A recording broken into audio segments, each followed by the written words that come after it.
There's a specific kind of exhaustion that comes from caring too much. Not about people, but about outcomes. About the noise. About the things you cannot control. You wake up, and before your feet touch the floor, your mind is already racing. You are replaying a conversation from yesterday. You are worrying about a decision you made last week. You are bracing yourself for an email that might come in 3 hours. And by the time the day actually begins, you are already tired. This is the condition of the modern mind.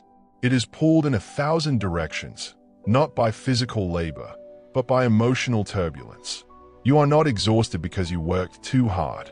You are exhausted because you cared too much about things that were never yours to carry. Most people live their entire lives in this state. They mistake anxiety for attention. They mistake worry for preparation.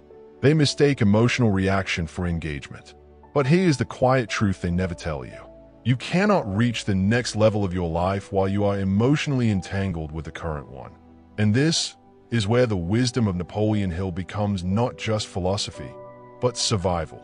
Let us sit with that idea for a moment. Emotional entanglement. Think of your mind as a still body of water, perhaps a lake at dawn, when the surface is like glass, reflecting the sky, the trees, the light. In that state, you can see clearly. You can see the bottom near the shore. You can see the depth. There's a sense of peace in that stillness. But most people do not live in that lake. They live in a river, or wise. They live in the ocean, where the currents are strong and the waves are relentless. When you are emotionally attached to every outcome, to every opinion, to every little disruption that comes your way, it is as if you are standing on the shore of that still lake. But instead of admiring it, you are picking up stones. And you are throwing them into the water, constantly, one after another. A comment someone made at work becomes a stone. Plunk, there goes the stillness. A bill that arrived in the mail becomes a stone. Plunk, another ripple. A memory of a past failure rises up, and you grab it, and you throw it. Plunk, a worry about something that might happen next week. You find that stone before it even exists, and you throw it.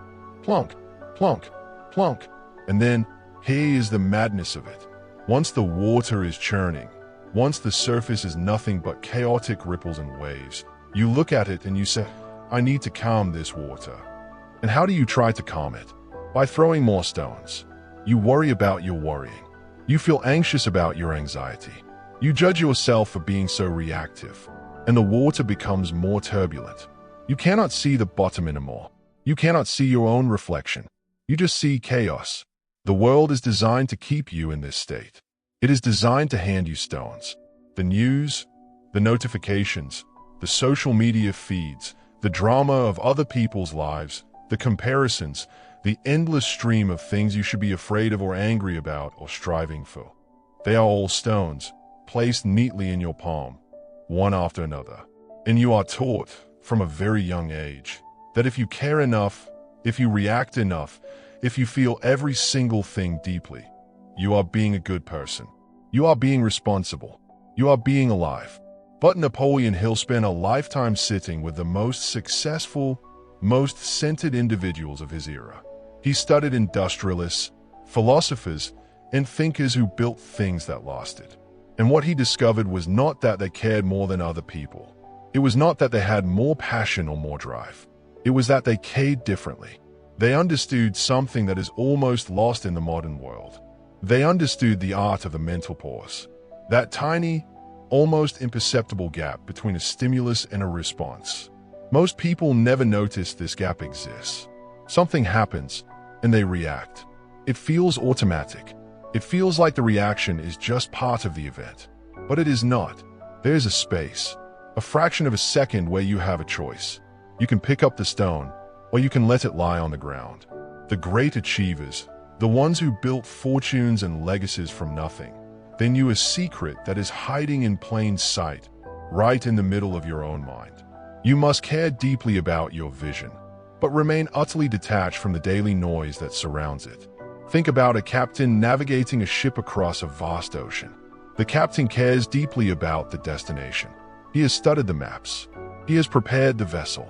He has a crew that depends on him. His purpose is definite, but he does not become emotional about every wave that hits the hull. He does not stand on the bridge, shaking his fist at the wind, crying out, "Why is this happening to me?" He does not take the weather personally. He understands that the waves and the wind are just conditions. They are not obstacles to his purpose. They are simply the environment through which he must navigate to reach his purpose. He adjusts the sails. He corrects the course. He remains focused on the compass. He is emotionally invested in the journey, but emotionally detached from the weather. You, right now, are likely treating every wave like a personal crisis. A small setback at work is not just a condition. It is a story you tell yourself about your own incompetence. A comment someone made is not just a sound. It is a wound that you reopen and inspect throughout the day. A delay in your plans is not just a pause. It is evidence that the universe is against you. And because you are entangled, because you are in the water thrashing of the waves, you cannot see clearly. You cannot see the shore. You cannot see the next right move. You are just fighting the water. This is the hidden problem most people ignore. They think the problem is the obstacle. They think the problem is the difficult person. They think the problem is the economy, or the boss, or the timing. But the real problem is the attachment. The real problem is that you have tied your emotional stability, your very sense of peace, to things that have no stability of their own. You have anchored your ship to the waves, and then you wonder why you are always being pulled under. And as long as you live like that, you will never have the clarity to focus. Because true focus is not just about what you look at. True focus is about what you refuse to be moved by. So let us go deeper now. Let us look at the mental trap that keeps people average. And make no mistake, it is a trap. It is a cage with a door that is always open, but most people never think to walk through it, because the cage feels familiar. It feels like home. The trap is this: believing that your emotional reaction is a necessary part of solving a problem. We are taught, indirectly, that to care about something means to feel something about it.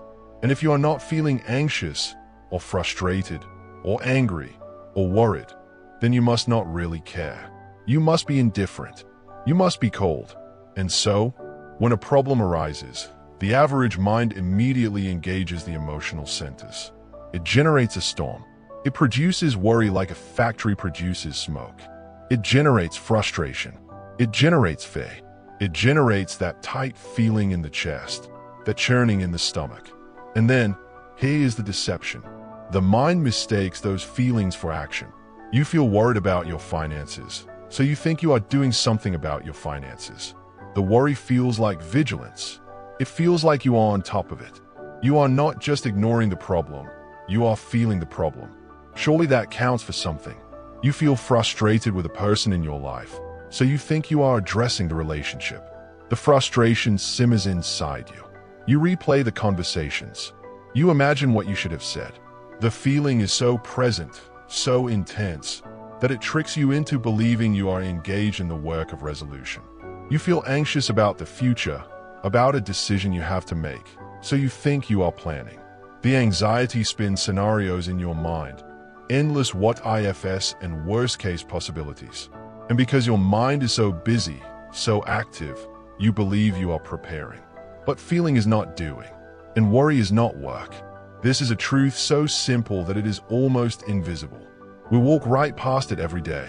Napoleon Hill wrote extensively about the concept of the mastermind, the idea that when two or more minds harmonize and work toward a common purpose, a third, greater mind is created. It is a beautiful and powerful principle. But before you can align with others, before you can harmonize with the world around you, you must first align with yourself. You must achieve harmony within your own being. And you cannot align with yourself when your own mind is a storm. You cannot harmonize with chaos. Here is a simple truth that is hard to hear, especially for those of us who have worn our anxiety like a badge of honor. The universe does not respond to your anxiety. It does not reward your worry. It responds to your clarity. Think of it like a radio signal. When you are emotionally tangled, when you are vibrating with fear and frustration and attachment, you are sending out a chaotic signal. You are broadcasting static. And that static says to the world, to the people around you, and to the circumstances that find you, I do not trust the process. I do not trust myself. I need to control everything because nothing is safe. I'm a magnet for more things to worry about. And what does that signal attract? More chaos, more reasons to be anxious, more evidence that you were right to worry all along. This is the law, as Hill described it, in practical terms. Like attracts like, not in some mystical, magical way that is separate from your daily life, but in the very practical sense that your emotional state determines your perception, and your perception determines your decisions, and your decisions, compounded over time, determine the entire landscape of your life. If you are in a state of fear, you will see threats everywhere. You will walk into a room and see the potential for conflict. You will look at an opportunity and see the potential for loss. You will make decisions based on avoiding those threats, on staying small and safe. And over the years, you will build a life that is small and safe. You will have successfully avoided the threats, and you will have avoided everything else too. If you are in a state of clarity and detachment, you will see opportunities. You will walk into that same room and see potential connections. You will look at that same opportunity and see a chance to grow. You will make decisions based on expansion. And over time, you will build a life that grows. Most people never notice this because they are too busy reacting. They are too busy explaining why their fear is justified.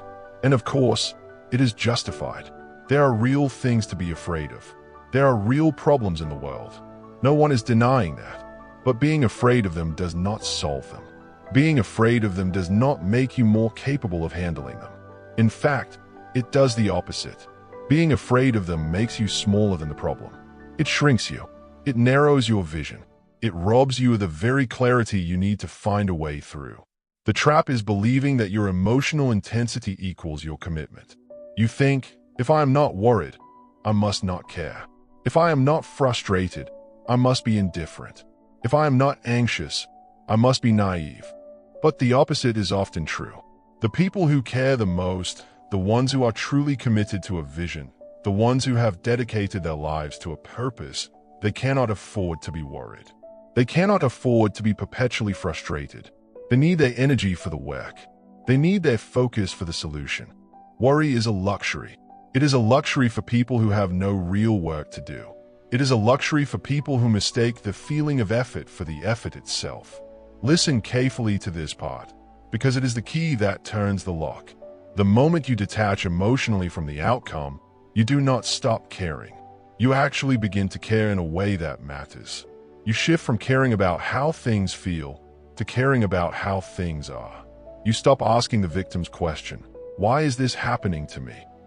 And you start asking the creator's question, what is this situation asking of me? That one shift changes everything. It is the difference between being a passenger on the ship, crying about the storm, and being the captain, who simply adjusts the sails and stays the course. And this brings us to the Napoleon Hill principle that changes everything. It is the principle he placed at the very beginning of his philosophy, the foundation upon which everything else is built. He called it definiteness of purpose, but not the way it is so often taught today. Not as a simple goal-setting exercise. Not as a vision board covered in pictures of things you want to own. Not as an affirmation you repeat while looking in the mirror, hoping the words will somehow manifest a new reality. Definiteness of purpose, in its deepest and most transformative form, is a declaration of independence. It is a quiet, powerful statement you make to yourself and to the universe. It is you saying, I know what I am moving toward. I know what I am here to do. And because I know that, with absolute clarity, I will not be distracted by what is moving around me. When you have a definite purpose, you have a filter. You have a sieve through which you can pass every experience, every piece of information, every emotional trigger that comes your way. And that filter asks a simple question. It asks, does this serve my purpose? Does this deserve my emotional energy? Does this require my attention and my focus? And if the answer is no, you let it pass. You let it flow right through you, like water through a sieve, leaving nothing behind. It does not stick. It does not take root. It does not become a stone that you throw into the still water of your mind. Most people have no filter. They have no definite purpose. Oh, they have wishes. They have vague desires. They have things they hope will happen someday, but they do not have a burning, all-consuming, definite purpose that organizes their entire inner world. And because they have no filter, everything comes in. Every opinion, every drama, every little piece of bad news, every comment from a stranger, every fear that floats by. They absorb it all. They marinate in it. And then they wonder why they feel so heavy, why they feel so tired, why they feel so scattered and unfocused. You must become the gatekeeper of your own mind. This is not optional. This is the most important work you will ever do. You must decide, consciously and deliberately, what is allowed in and what is kept out. And you cannot be a good gatekeeper if you do not know what you are guarding. What are you protecting? What is the treasure in the vault? That treasure is your purpose. That treasure is your vision. That treasure is the one thing you have come here to do or to become. Napoleon Hill spoke at length about the principle of autosuggestion, the process by which you feed your subconscious mind with the thoughts, the images, the beliefs that will eventually shape your reality. It is the bridge between the conscious mind, where you set your purpose, and the subconscious mind, where the real work of creation happens. But here is what is so often missed, and it is crucial that you understand this. Autosuggestion is not just about what you tell yourself in the morning during your meditation or your affirmations. It is not just about the 5 minutes of positive thinking you do before you start your day. Autosuggestion is also about what you refuse to tell yourself all day long. Every time you pick up a worry that is not yours to carry, you are feeding your mind with something. Every time you rehearse a conversation that has not happened yet, imagining all the ways it could go wrong, you are programming yourself for anxiety. Every time you scroll through images of lives that are not yours, comparing their highlight reel to your behind-the-scenes reality, you are sowing seeds of discontent and envy in the garden of your mind. And then you wonder why your garden is full of weeds. You wonder why you cannot seem to grow anything beautiful. You have been planting weeds all day, every day, and hoping for roses. The great achievers, the ones Hill studied and wrote about, they think differently. They are not colder than you. They are not born with thicker skin. They are not emotionally invincible. In fact, many of them are deeply sensitive people, but they have learned something that you can learn too. They have learned that their emotional energy is a finite resource. It is not infinite. It is the fuel for their purpose. It is the gasoline in the tank of their vision. And they will not burn that fuel on things that do not move them toward their destination. They will not pull over on the highway of their purpose to argue with every driver who honks at them. They keep their eyes on the road. They keep their hands on the wheel. They keep moving. Think of the most focused person you have ever met. Perhaps it was an artist you knew who could disappear into their work for hours and emerge feeling refreshed, not drained. Perhaps it was a leader you observed who remained calm and clear-headed in the middle of a crisis while everyone around them panicked. Perhaps it was a parent you admired who could soothe a frightened child without becoming frightened themselves. What do they all have in common? What is the secret quality they possess? They have the ability to be present without being consumed. They can observe the chaos without becoming the chaos. They can stand in the middle of the storm, and the storm does not enter them. This is emotional detachment. It is not a wall you build around your heart to keep everything out. It is not a coldness or an indifference to life. It is a center. It is a still point within yourself that cannot be shaken. You become the eye of the storm. The storm rages around you. The winds howl. The rain pounds. The waves crash. But at your center, there is stillness. There is silence. There is clarity. And from that stillness, you can see clearly. You can see which way the wind is blowing, and you can use it. You can see the waves coming, and you can navigate them. You can make wise decisions. You can move with precision instead of panic. And you can only reach that center, that eye of the storm, when you have a purpose so definite, so clear, that it becomes your anchor. It holds you steady while the world tries to move you. How do they do it? How do these great achievers, these masters of their own minds, cultivate this different way of thinking? It is not magic. It is not a gift they were born with that was denied to you. It is a discipline. It is a practice.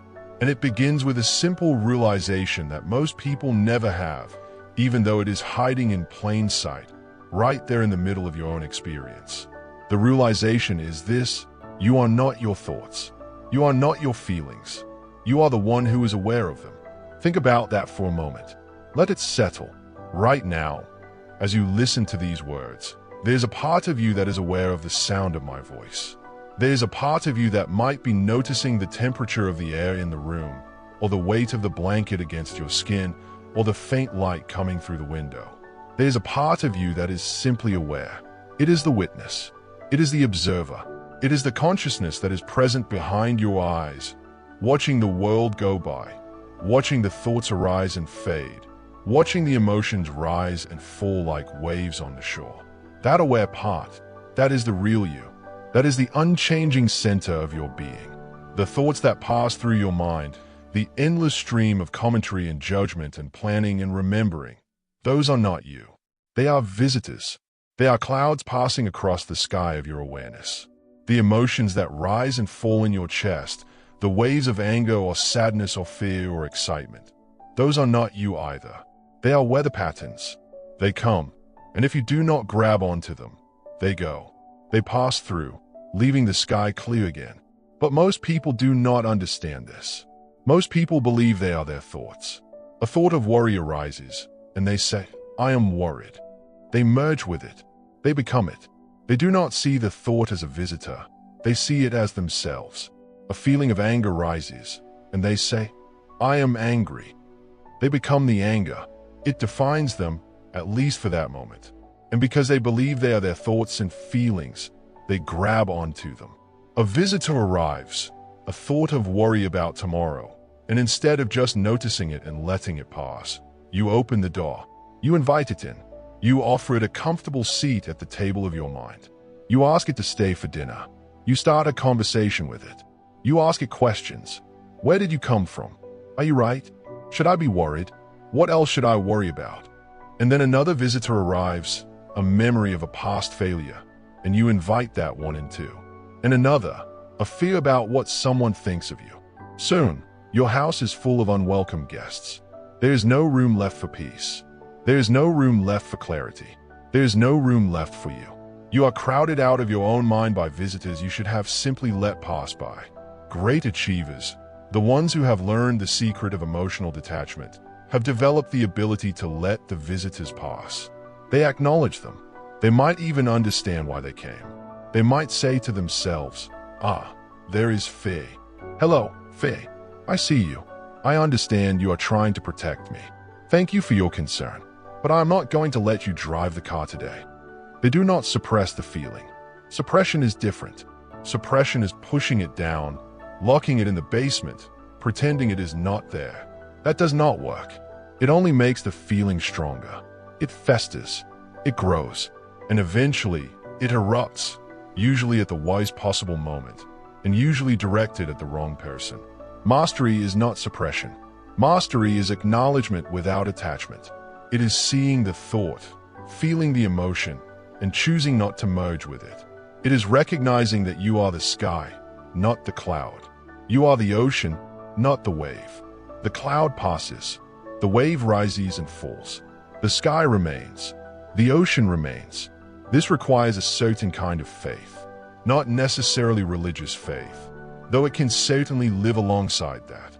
It is a faith in the process of life itself. It is a deep, quiet knowing that you do not need to control everything in order for everything to be okay. Most people are anxious because they believe they are solely responsible for everything. They believe that if they relax their grip for even one moment, if they stop worrying for even one day, the entire structure of their life will collapse. They believe they are holding the universe together with their anxiety. But this is an illusion, and it is a particularly heavy form of arrogance, though it does not feel like arrogance. It feels like responsibility. It feels like care. But underneath it, there's a belief that you are strong enough to hold everything together, and simultaneously, that you are so weak that it will all shatter the moment you let go. The truth is, you are not that powerful, and you are not that weak. The universe will continue to spin whether you worry about it or not. The sun will rise tomorrow morning regardless of how anxious you are tonight. The seasons will change.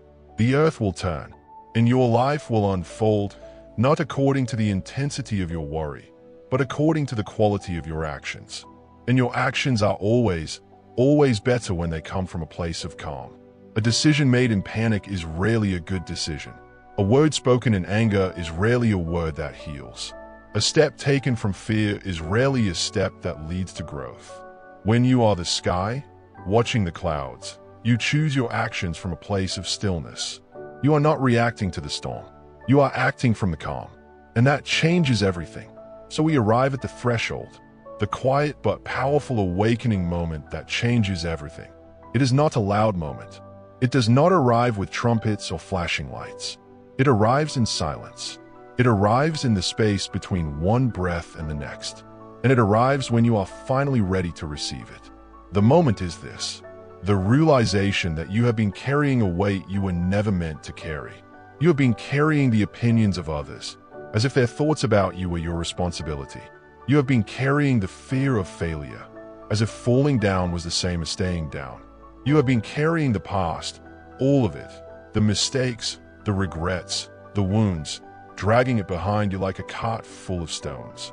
And you have been carrying the future, all the worry about what might happen, as if your anxiety could somehow prepare you for it. You have been carrying the past and the future at the same time. And in doing so, you have dropped the only thing that was ever yours to hold. You have dropped the present. And the present, as every sage, every philosopher, every truly wise person has tried to tell us, is the only place where life actually happens. It does not happen in yesterday. Yesterday is a memory, a photograph, a story you tell yourself. It does not happen in tomorrow. Tomorrow is a possibility, a dream, a potential that has not yet arrived. Life happens now. It happens in this breath. It happens in the feeling of the air on your skin. It happens in the sound of these words as they enter your awareness. And when you are carrying all that weight, you cannot be here. You cannot be present. You are somewhere else, always. Your body is in the room, but your mind is everywhere else. And so you miss your own life. You miss the moments that are actually happening. You miss the small beauties, the quiet joys, the simple peace that is available to you at every moment, if you would only stop carrying everything long enough to notice. When you emotionally detach, you do not become cold. This is so important to understand. You do not become indifferent to the world or to the people in it. You do not build a wall around your heart. You do the opposite. You become spacious. You create room inside yourself. You clear out all the clutter, all the unnecessary weight, all the guests who have overstayed their welcome. And in that spaciousness, there is finally room for what matters. There is room for your purpose, the one thing you came here to do.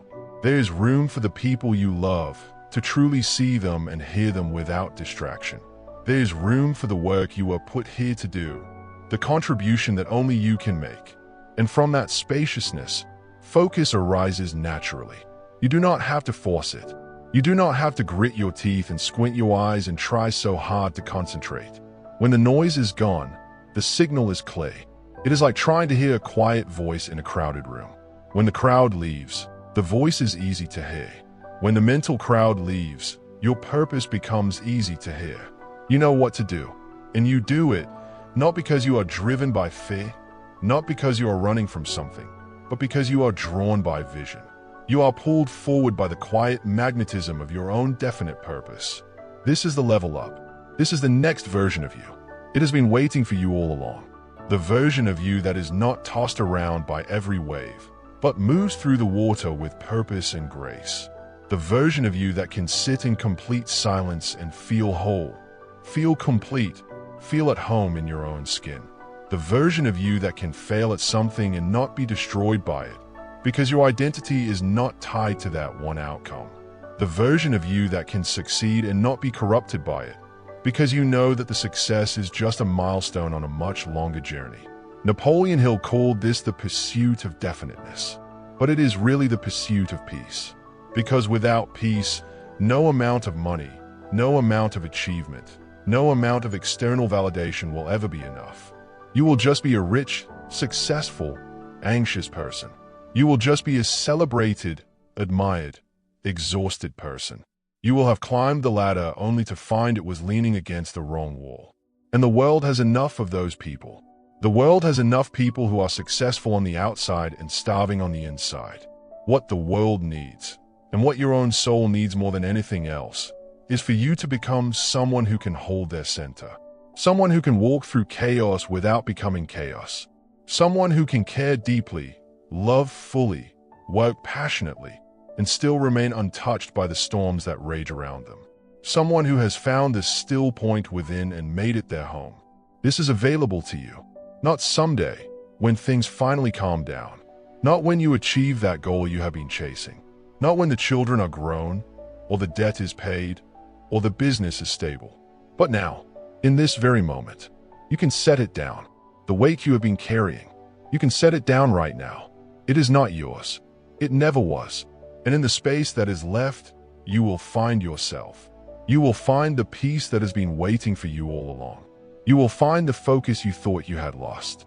You will find the life that has been happening while you were busy carrying everything else. Pause for a long moment of silence, allowing the words to settle deeply. Listen to the quiet. It has been here all along, waiting for you to notice.